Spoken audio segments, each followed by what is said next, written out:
7월 12일 화요일 새벽입니다. 십자가로 가까이 찬양하겠습니다. 십자가로 가까이 나를 이끄시고 거기 흘린 보혈로 정케하옵소서. 십자가에 가까이 내가 떨고 섰네. 거기 있는 새벽별 내게 비추시네. 십자가로 가까이 가게 하시옵고 몸소 받은 고생도 알게 하옵소서. 십자가에 가까이 의지하고 서서 천국 이를 때까지 항상 머물겠네. 십자가 무한 영광일세. 요단강을 건넌 후 영원한 식 얻네. 아멘.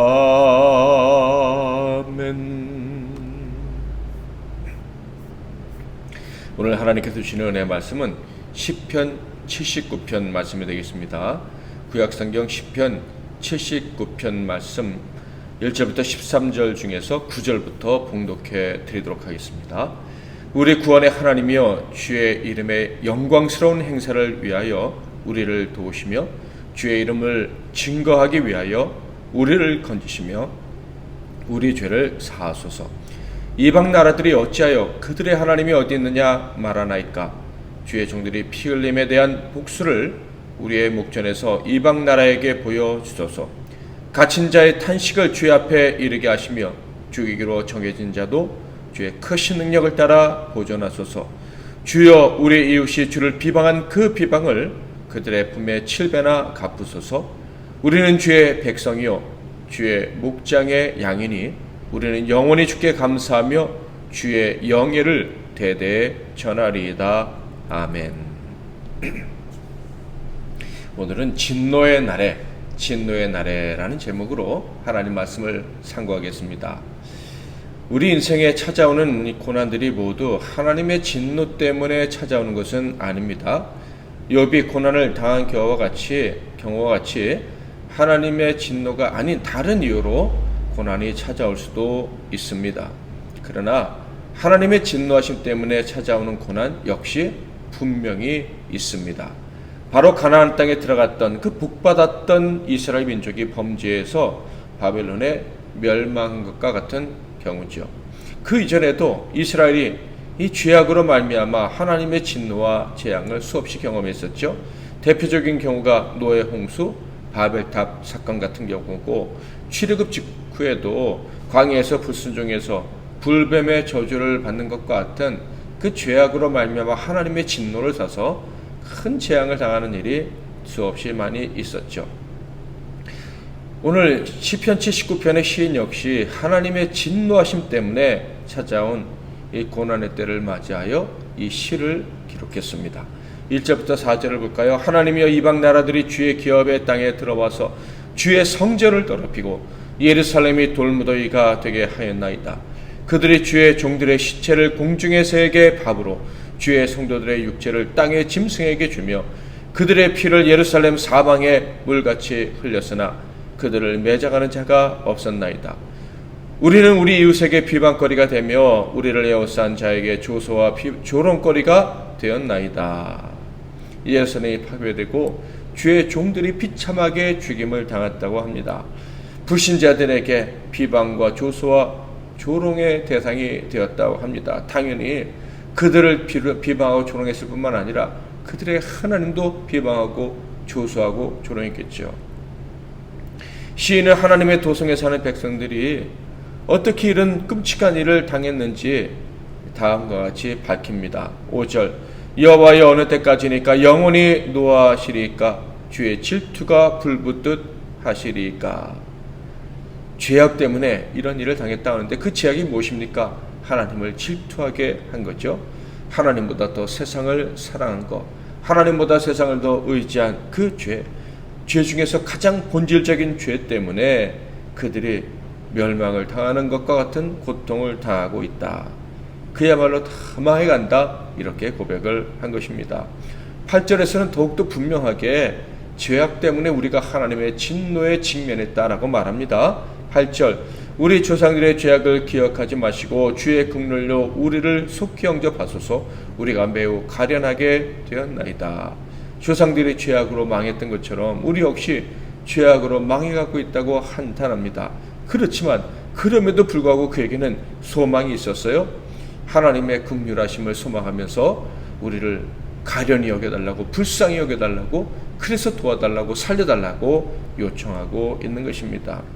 8절 말씀을 통해서 시인은 분명한 진리를 알고 있다는 것을 우리에게 보여줍니다. 조상들이 죄로 말미암아 하나님의 진노를 불러일으켜서 멸망당했었다는 것을. 그러니까 조상들이 심판받고 멸망당했다는 사실을 분명히 알고 있었다라는 거예요. 그러므로 지금 자신들이 죄를 범함으로 하나님을 진노케 해서 멸망당할 수밖에 없다는 사실도 인정하고 있는 것이죠. 자신의 죄를 인정할 수 있고 그 죄 때문에 진멸당할 수 있다는 것을 인정하는 것은 참으로 중요한 것입니다. 이런 겸손이 있는 자에게 희망이, 소망이 주어지는 법이죠. 그는 완전히 멸망당해도 아무런 이의를 달 수 없을 정도로 우리는 완전히 타락했다라는 것을 하나님 앞에서 인정하고 있는 거예요. 그럼에도 불구하고 그는 희망을 놓지 않았죠. 바로 하나님의 긍휼 때문이라고 그랬습니다. 하나님이 불쌍히 여겨주시기만 한다면 구원과 회복의 기회가 있다는 것을 알고 믿었기 때문입니다. 그래서 하나님께 간구하는 거예요. 하나님 우리를 긍휼히 여겨주세요. 우리를 가련히 여겨주세요. 그리고 한없이 센 사랑으로 다시 한번 우리를 받아주세요. 아들과 딸로 하나님 백성으로 영접해 주세요. 그런데 그것도 심지어 속히 영접해 달라고 염치도 없이 이렇게 요청을 합니다. 사실 지금 멸망이 목전에 왔는데 염치를 따질 겨를이 없죠. 우리가 정말 하나님의 구원을 바란다면 그거는요 멸망했거나 완전한 멸망 직전일 거예요. 그러므로 그때는요 체면을 생각할 수가 없어요. 그저 하나님 앞에 엎드려서 무조건 구원해 달라고, 무조건 살려달라고, 도와달라고 기도해야 하는 것입니다. 이렇게 희망을 가지고 구원을 요청할 근거가 무엇입니까? 바로 하나님의 영광입니다. 하나님께 영광을 올려야 된다. 하나님이 영광을 받으셔야 된다라는 사실이 하나님께 긴급히 속히 구원해달라고 요청할 수 있는 근거였습니다. 9절을 볼까요? 우리 구원의 하나님이여 주의 이름의 영광스러운 행사를 위하여 우리를 도우시며 주의 이름을 증거하기 위하여 우리를 건지시며 우리 죄를 사하소서. 하나님께서 영광 받으셔야 되니까 우리를 사하고 우리를 긍휼히 여기셔서 구원해달라 이렇게 요청하고 있습니다. 도대체 영광이 뭐길래? 영광은요 바로 죄인을 구원하시는 하나님의 역사입니다. 그래서 하나님이 십자가로 영광을 받으시는 거예요. 십자가에 우리가 나가서 그 십자가의 보혈로 우리를 구원해달라고 할 때 그때 우리를 구원하신 그것이 바로 하나님의 가장 큰 영광이다 하는 거예요. 여기서 우리는 아주 중요한 진리를 분명히 깨닫고 머릿속에 확실히 정리하고 넘어가야겠습니다. 우리 인생은 하나님께 영광을 올려드려야 되는 존재다라는 것을 아마 잘 아실 거예요. 먹든지 마시든지 무엇을 하든지 하나님의 영광을 위해 살아야 되는 것이 우리의 사명. 하나님을 기뻐하고 그를 영원토록 즐거워하는 것, 이것이 우리의 삶의 목적이다라는 거예요. 자, 그런데 여러분은 하나님의 영광을 위한 삶이란 어떤 것이라고 생각을 하십니까? 그것을 마치 구원받은 우리가 하나님께 마땅히 갚아야 되는, 행해야 되는 의무 같은 것으로 생각을 하십니까? 많은 사람들이 하나님께 영광 올려드리는 삶을 의무 정도로 생각하는 그런 경향이 있어요. 그런데요, 하나님께 영광 올려드린다는 것은 본질적으로 하나님을 위한 것이 아니라 우리 하나님의 자녀들, 저와 여러분을 위한 것이다 라는 것을 알아야 합니다. 왜요? 하나님의 영광이라는 것이 바로 저와 여러분이 죄와 사망에서 건진받는 것이기 때문에 그렇습니다. 세상의 모든 고통과 질병에서, 희망 없음에서, 괴로움에서, 외로움에서, 우울함에서 건진받는 것, 그 구원받는 것이 바로 하나님의 영광이 되기 때문이에요. 망해서 죽어야 될 우리가 다시 소망을 갖고 살아갈 때 그것이 하나님께 영광이 된다고 합니다. 그렇다면 그 하나님의 영광은 도대체 누구를 위한 거예요? 바로 저와 여러분을 위한 것이지 하나님을 위한 것이라고 할 수가 없어요. 단지 하나님이 우리가 살아날 때 그것을 기뻐하시면서 그게 나를 위한 것이다 라고 말씀해 주셨기 때문이지, 궁극적으로 하나님의 영광을 받을 때 가장 큰 혜택을 받는 것은 바로 저와 여러분이다 라는 거예요. 그래서 시인은요, 과거와 같은 죄악으로 또다시 멸망할 위기에 놓였지만 소망을 놓지 않고 있는 거예요. 바로 하나님은 영광을 받으시기를 기뻐하시는 분임을 알고 있었기 때문이에요. 야곱의 후손을 택하사 특별한 민족을 삼으시고 그들이 아무리 범죄하고 실수해도 그들의 후손에서 메시아가 태어나게 하시어 온 백성, 하나님이 만세전에 작정하신 자들 다 구원하시는 것이 하나님의 뜻이고 그것이 하나님의 영광이라는 것을 알았기 때문에 그는 완전히 멸망당할 위기에 처해 있다는 것을 알지만 소망을 버리지는 않았던 것입니다. 그래서 이렇게 노래하는 거예요. 10절과 12절을 볼까요? 이방 나라들이 어찌하여 그들의 하나님이 어디 있느냐 말하나이까? 주의 종들이 피 흘림에 대한 복수를 우리의 목전에서 이방 나라에게 보여주소서. 주여, 우리 이웃이 주를 비방한 그 비방을 그들의 품에 7배나 갚으소서. 우리를 구원하사 원수를 멸하사 우리를 고통케 하는 세상의 모든 조건들을 제거하사 이 세상에 하나님의 영광이 있다는 것을 보여주옵소서라고 요청하고 있어요. 우리 하나님의 아들, 딸들이 세상에 져서, 질병에 져서, 고통에 져서 망하면, 원수에 져서 무너져 버리면 하나님의 명성이 땅에 떨어지는 것 아니겠습니까? 그러므로 우리를 이 모든 고통과 환난에서 건져내셔서 하나님의 명성을 높이시옵소서, 하나님 영광 받아 주시옵소서, 이렇게 기도하는 것입니다. 이 기도는요, 하나님께서 이스라엘이 범죄했을 때 전멸시키겠다고 하시자 모세가 하나님께 이스라엘 백성의 구원을 요청하면서 드린 기도와 그 내용이 같습니다. 들어보시겠습니까? 민수기 14장 15절 16절. 이제 주께서 이 백성을 하나같이 죽이시면 주의 명성을 들은 여러 나라가 말하여 이르기를 여호와가 이 백성에게 주기로 맹세한 땅에 인도할 능력이 없었으므로 광야에서 죽였다 하리이다. 하나님의 명성, 하나님의 영광, 이것은 결코 하나님을 위한 것이 아니라 저와 여러분을 위한 것임을 이 말씀을 통해서 분명히 확인할 수가 있습니다. 시인은 아무리 두려운 상황에 처했다 할지라도 하나님은 하나님 명성, 하나님 영광을 위해서 우리를 구원할 수 있다고 믿었습니다. 게다가 구원하실 수 있는 또 다른 이유는 하나님께는 그런 능력이 있기 때문임을 알았기 때문이죠. 11절. 갇힌 자의 탄식을 주의 앞에 이르게 하시며 죽이기로 정해진 자도 주의 크신 능력을 따라 보존하소서. 하나님의 엄청난 능력은 세상 그 누구도 갖지 못한 능력이라는 거예요. 기이한 능력, 포로된 자와 심지어 사형 선고를 받은 자도 살려내시는 세상이 알 수 없는, 세상은 흉내도 낼 수 없는 능력이 하나님께 있다라는 거예요. 하나님은 당신의 영광을 위해 일하시고 그 영광을 위해서 기이한 일을 행하시는 분이시니 우리를 이 진노의 날에서 건져주옵소서라고 기도하는 것이죠. 시인은 그 놀라우신 능력이 이 죄악으로 말미암아 진노의 날을 맞이하는 우리에게 임할 수 있는 또 다른 소망을 이야기합니다. 그것은 바로 하나님이 우리를 양으로 삼으셨기 때문이라는 거예요. 하나님은 우리의 목자시기 때문에 충실한 목자, 성실한 목자, 책임감이 강하신 목자시기 때문에 결코 우리를 버릴 수 없다. 우리를 도우신다라고 얘기합니다. 13절. 우리는 주의 백성이요 주의 목장의 양이니 우리는 영원히 주께 감사하며 주의 영예를 대대에 전하리이다.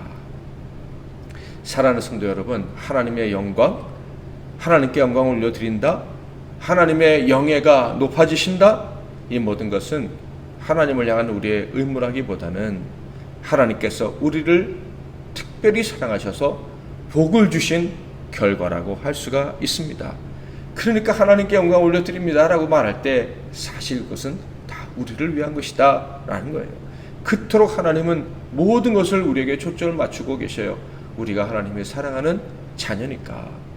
그러므로 우리가 힘들거나 심지어 하나님께 범죄하여 진노를 당하는 날에도 우리는 택함받은 사람으로서 하나님의 아들, 딸로서 하나님께 영광 올려드릴 수 있다는 것을 믿어야 합니다.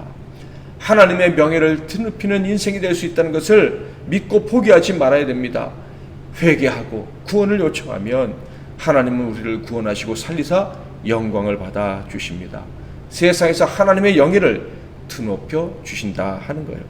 그러므로 저와 여러분이 하나님께 영광을 올려드리는 삶을 살기를 원한다면, 그것이 진실이라면 재난과 진노의 날에서조차 담대해야 할 것입니다. 절대 소망을 버리면 안 됩니다. 그런 날에도 하나님께 영광 올려드리는 인생이 될 줄 믿고 더 간절히 하나님의 구원을 바라며 나아가는 저와 여러분이 되어야 할 것입니다.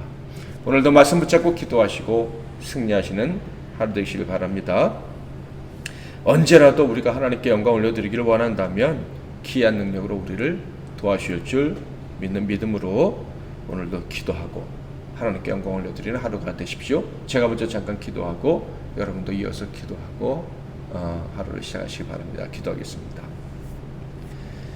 살아계신 하나님 아버지, 진노의 날에도 우리는 하나님께 영광 올려드리는 그런 특권을 가지고 있음을 오늘 말씀을 통해 깨닫게 해주시니 감사합니다. 그리고 그 하나님께 영광 올려드린다는 것은 결국 나를 위한 것임도 알게 해주시니 감사합니다. 그러므로 어떤 상황에서도 절대 낙심하지 말고 나는 하나님께 영광 올려드릴 수 있다, 우리 MBC 나는 교회는 하나님의 영광을 위해 존재한다 라는 믿음으로 끝까지 달려갈 수 있도록 도와주시되, 오늘 하루 그리고 내일 그렇게 하나님 영광을 위해서 매일매일 살아갈 수 있도록 도와주시옵소서. 예수 그리스도의 이름으로 기도하옵나이다. 아멘.